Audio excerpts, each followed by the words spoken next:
राधे राधे, जय श्री कृष्णा। मैं सीमा सिंह आप सभी को सादर प्रणाम करती हूँ। आज हम आषाढ़ मास की गणेश चतुर्थी व्रत कथा सुनेंगे।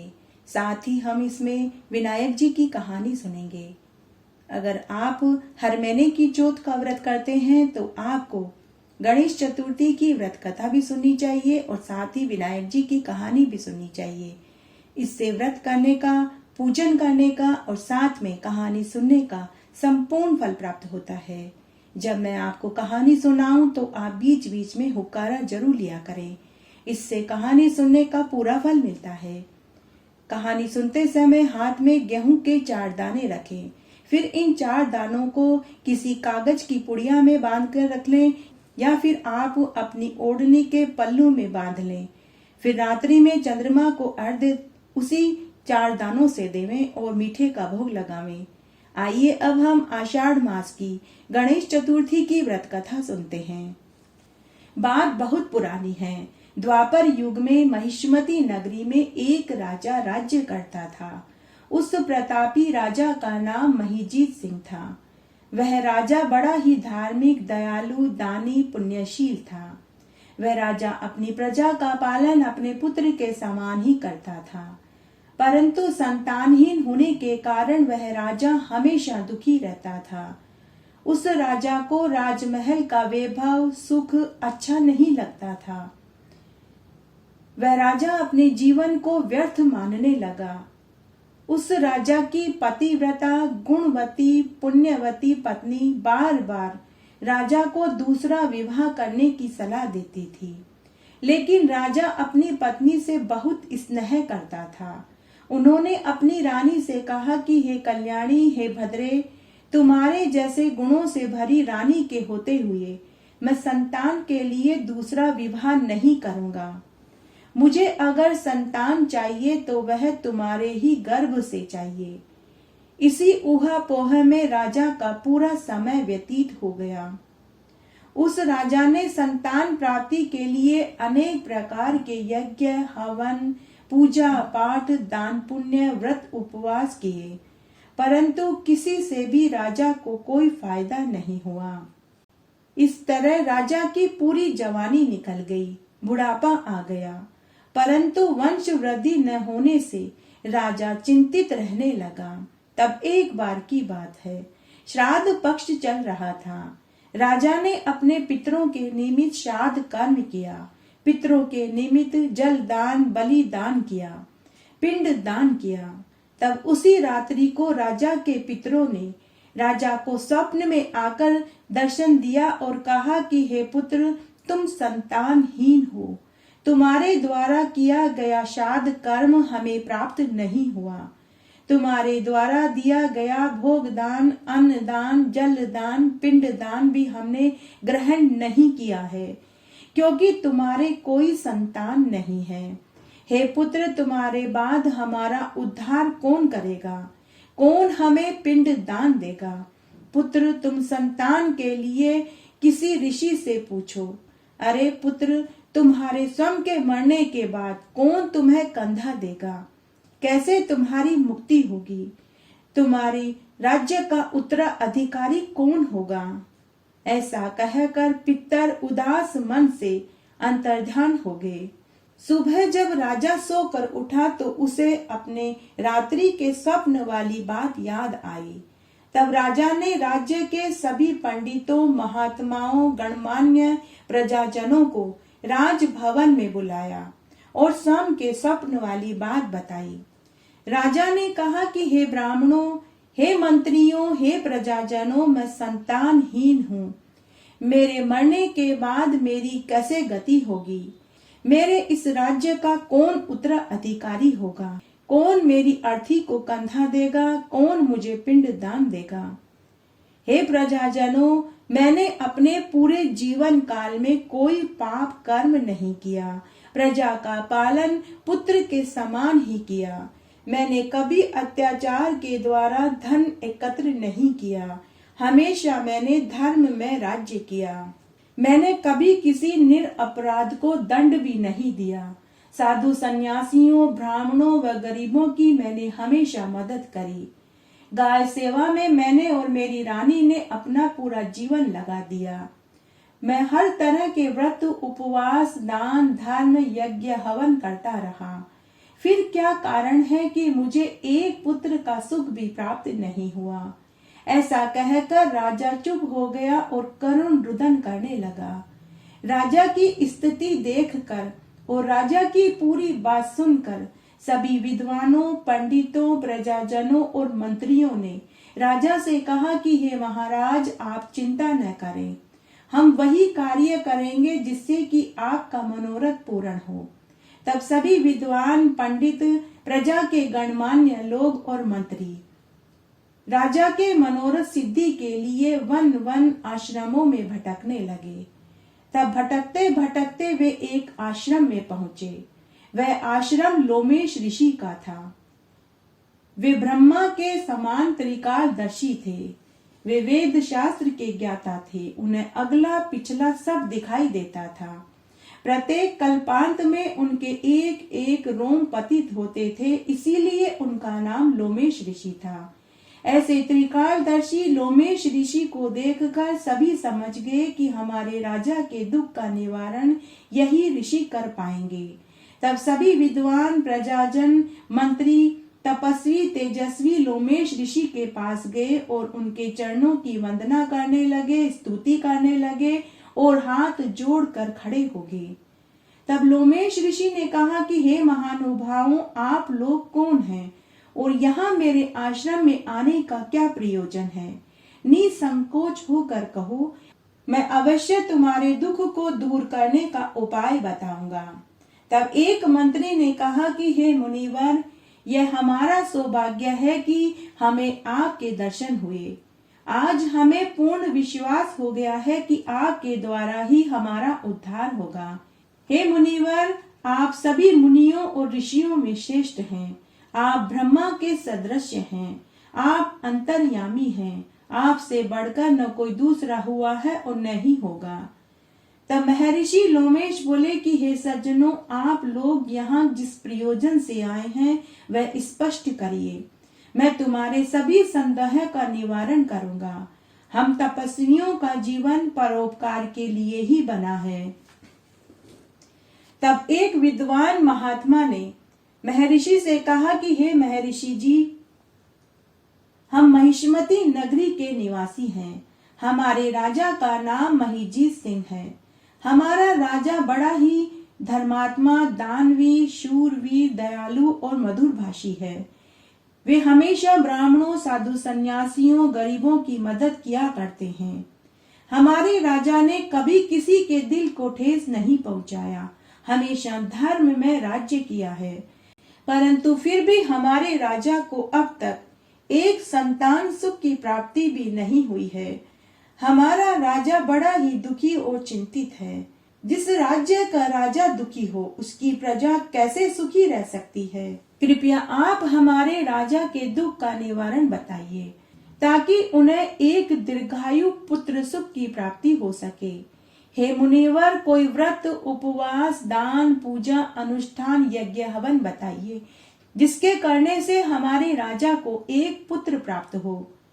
हम हमारे राजा के लिए अपनी जान तक देने को तैयार हैं। पूरी बात सुनने के बाद लोमेश ऋषि ने थोड़ी देर के लिए आंखें बंद करी और राजा के पूर्व काल के पाप दोष को जान लिया।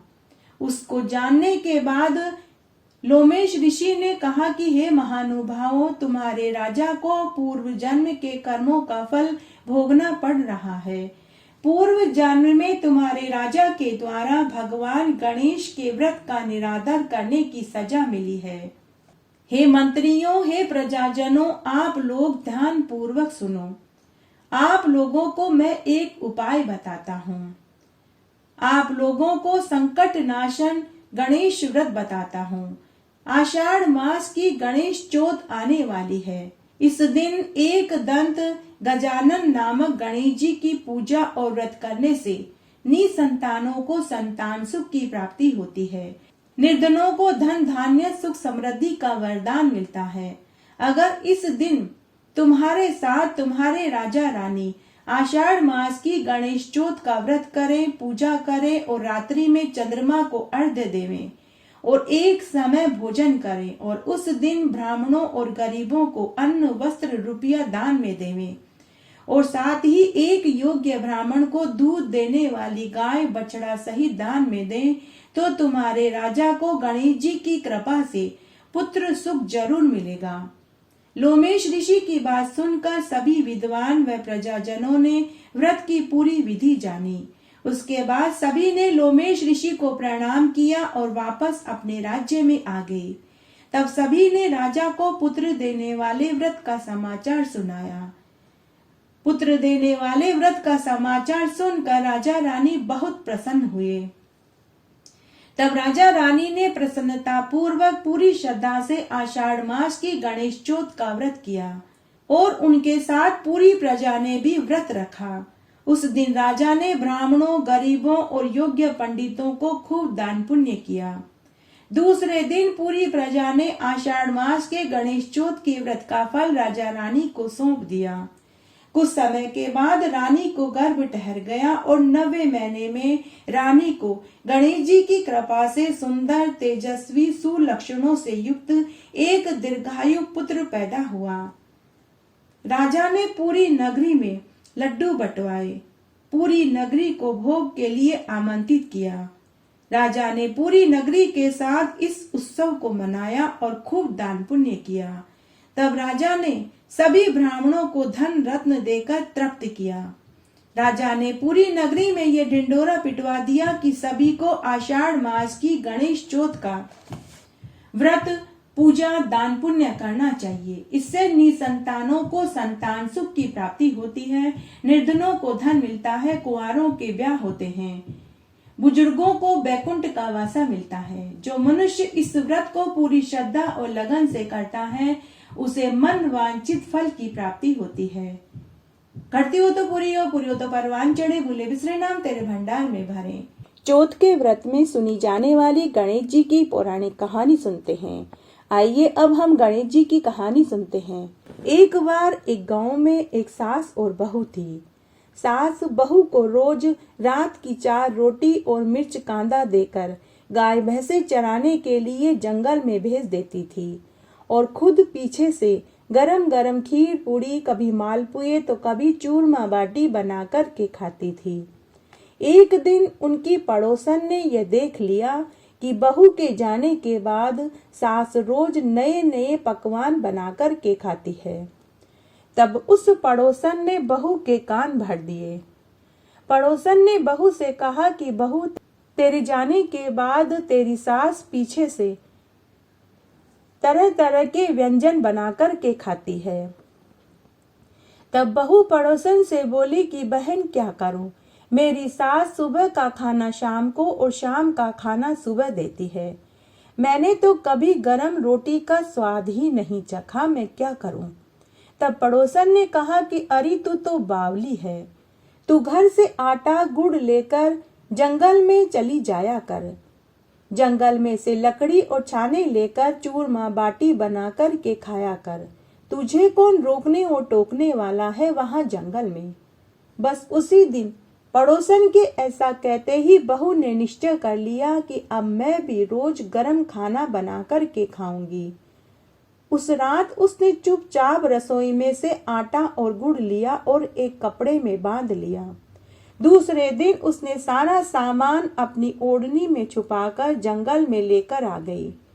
जंगल में गणेश जी भगवान का एक चबूतरा था, जहां गांव के लोग घी, बूरा, गुड़, खोपरा आदि चढ़ाते थे। उसी जंगल की दूसरी तरफ शमशान घाट था। बहू ने शमशान घाट में से लकड़ी और छाने लिए, आटा और गुड़ व सौंफ लेकर आई थी और गणेश जी के चबूतरे पे से घी, बूरा और नारियल लिया और उसने चूरमा बाटी बनाया, जिसमें खूब सारा घी, गुड़, बूरा, नारियल डाला और उसने भर पेट भोजन खाया। उसने पहली बार इतना स्वादिष्ट भोजन खाया था कि उसे नींद आ गई। बहू वहीं पेड़ के नीचे सो गई।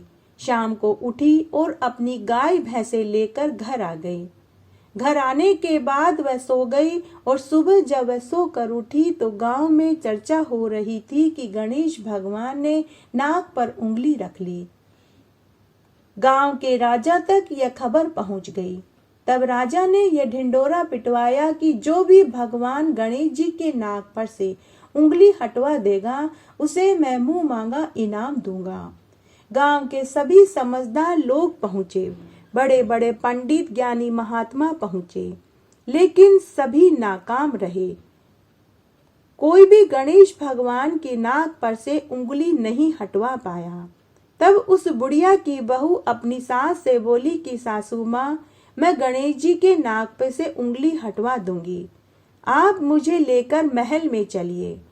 तब सास अपनी बहू से बोली कि अरे इतने बड़े बड़े ज्ञानी महात्मा कुछ नहीं कर पाए, तू क्या करेगी।